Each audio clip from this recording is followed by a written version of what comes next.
All right, so in any of these problems, when we're looking at it, we need to look at the beginning or the end, whatever it's telling us to ask for. In this case, it's asking us to write an equation. So to me, that means I'm going to look at my formula chart to help me determine which form of the equation I want. Now, I know I want it in slope-intercept form, but the question is, was I given the slope and was I given the intercept? So in this case, the slope is 7, so m is 7. And it passes through the point 0, -5. So it gives us a point. Now the question is that point the y-intercept, or is it just a point?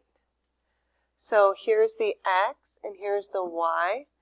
And since the x is 0, that is indeed our y-intercept. So you now have your b value. I'll leave the writing the equation part to you. But now we have all the information we need to write the equation. Thanks, guys.